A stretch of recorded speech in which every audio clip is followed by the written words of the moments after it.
Hello दोस्तों, मैं दीपक यादव स्वागत करता हूं आपका हमारे चैनल DMLT वर्ल्ड में। आज हम आपको इस वीडियो में बताने वाले हैं कि जो पैरामेडिकल की वैकेंसी आई है बॉर्डर सिक्योरिटी फोर्स के लिए, तो दोस्तों उसी का एडवर्टाइजमेंट है। तो दोस्तों आइए बताते हैं कि वैकेंसी कब से फॉर्म उसका फिलिंग शुरू हो रहा है, कब से कब तक है। चलिए वीडियो को करते हैं शुरू। तो दोस्तों गवर्नमेंट ऑफ इंडिया की तरफ से एक वैकेंसी आई है पैरामेडिकल ग्रुप बी और ग्रुप सी के लिए, ministry of home affairs directorate general border security force के लिए। तो ये एक ऑनलाइन डिटेल्ड एडवर्टाइजमेंट है जो कि मेल और फीमेल कैंडिडेट्स के लिए है, इंडियन सिटीजन्स के लिए।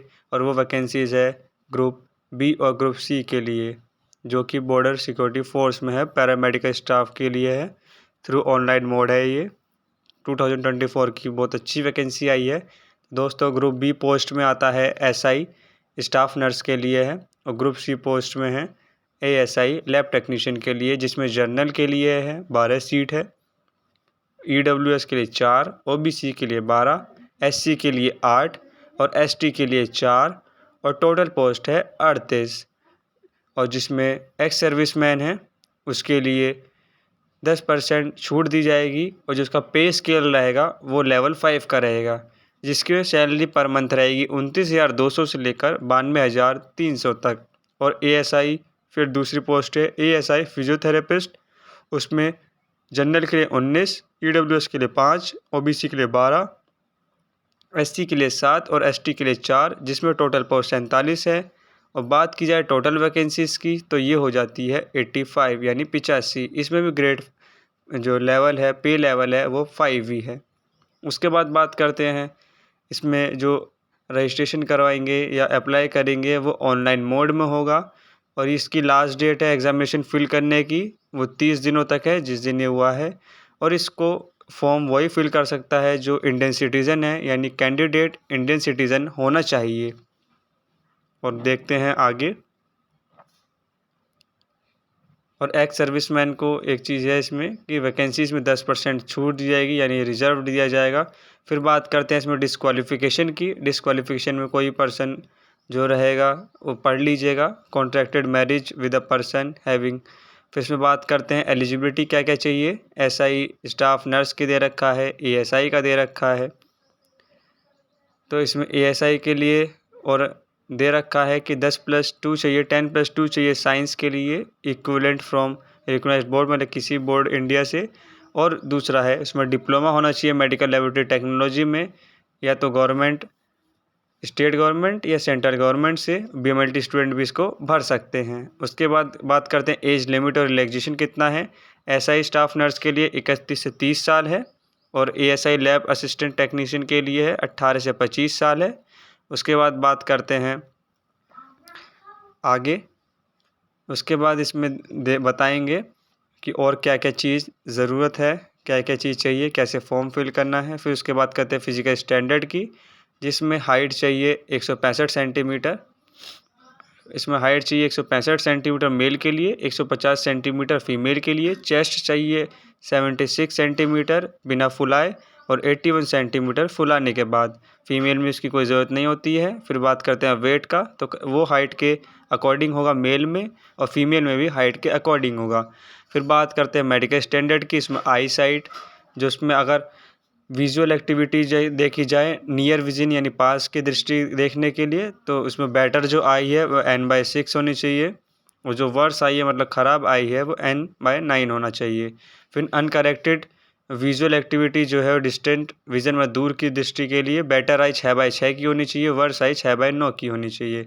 उसके बाद कैंडिडेट को ये ध्यान दिया जाएगा उसमें फिज़िकल मेडिकल कंडीशन में कि उसकी नोकनी नहीं होनी चाहिए, फ्लैट फुट नहीं होना चाहिए, स्क्विड आइज़ नहीं होनी चाहिए। और कैंडिडेट को उसमें ध्यान देना है कि उसको क्वालिफ़ाई करना पड़ेगा physical standard test, physical efficiency test और रिटन टेस्ट, तभी वो आगे प्रोसेस में रहेगा और डॉक्यूमेंट वेरिफिकेशन के लिए जाएगा। फिर अगर उसका नाम मेरिट लिस्ट में आता है तो वो हो जाएगा। और इसमें एक चीज़ है कि इसमें टैटू नहीं होना चाहिए किसी प्रकार का। टैटू अगर होगा तो खाली वो धार्मिक होगा। प्रोसेस क्या है इसका देख लीजिए। सिलेक्शन प्रोसीजर क्या है। फर्स्ट फेज़ में एग्ज़ामिनेशन होगा, रिटन एग्ज़ामिनेशन होगा, जिसमें इसका सिलेबस भी दिया हुआ है। तो देखिए इसमें सिलेबस दिया गया है पोस्ट ASI लैब टेक्नीशियन के लिए तो इसमें पार्ट 1 में है जनरल नॉलेज और न्यूमेरिकल एप्टीट्यूड जो 25 मार्क्स का आएगा। फिर पार्ट 2 में दे रखा है ह्यूमन एनाटॉमी और फिजियोलॉजी, ये भी 25 मार्क्स का है। फिर पार्ट 3 में दे रखा है लैब टेक्नीशियन कोर्स में जितने भी सब्जेक्ट्स होते हैं उसके बारे में, जैसे biochemistry, microbiology including immunology, haematology, blood banking, histopathology, clinical pathology, molecular biology, laboratory management, parasitology, serology और वीरोलॉजी। और ये टोटल 100 मार्क्स के क्वेश्चंस आएंगे और ये पूरे पेपर जो रहेगा वो 100 मार्क्स का रहेगा, जिसमें से आपको मेरे हिसाब से 40 से 45 मार्क्स या 50 मार्क्स के करीब 45% लाना होगा। जैसे कि नीचे देखिए दे भी रखा है क्वालिफाइंग मार्क्स कितना है रिटन एग्जामिनेशन के लिए। ओबीसी जनरल ईडब्ल्यूएस के लिए 45%, एसटी एसटी के लिए 40%। फिर उसके बाद बात करते हैं सेकंड फेज एग्जामिनेशन में वही चीज़ दे रखा है कि आपको फिज़िकल टेस्ट निकालना होगा, फिज़िकल टेस्ट निकालेंगे तो मेडिकल होगा, मेडिकल के बाद फिर देखते हैं फिज़िकल एफिशिएंसी टेस्ट में क्या क्या होगा, कौन कौन से इवेंट होंगे। पहला होगा रन, यानी आपको दौड़ना होगा, मेल के लिए 1600 मीटर 7 मिनट में, फीमेल के लिए 800 मीटर 5 मिनट में। उसके बाद लॉन्ग जंप है 11 फीट का, इसमें 3 चांस दिए जाएंगे मेल को, और 8 फीट जो है लॉन्ग जंप वो फीमेल के लिए, उसमें भी उनको 3 चांस दिए जाएंगे। फिर बात करते हैं हाई जंप का, उसमें 3.5 फीट कूदना है जिसमें 3 फीट दिया जाएगा, यानी 3.5 फीट कूदना है और 3 चांस दिया जाएगा। और बात करते हैं फीमेल्स में हाई जंप के लिए, तो इसमें 2.5 फीट कूदना है, उसमें भी उनको 3 चांस दिया जाएगा। उसके बाद इस वीडियो में दिखाया है कि कैसे हाउ टू अप्लाई करना है। इसमें ऑनलाइन मोड में रजिस्ट्रेशन कराना है और बीएसएफ की ऑफिशियल वेबसाइट पर जाना है, वहाँ से फॉर्म को फिलअप करना है, फिर उसको फ़ीस का पेमेंट ऑनलाइन करना है।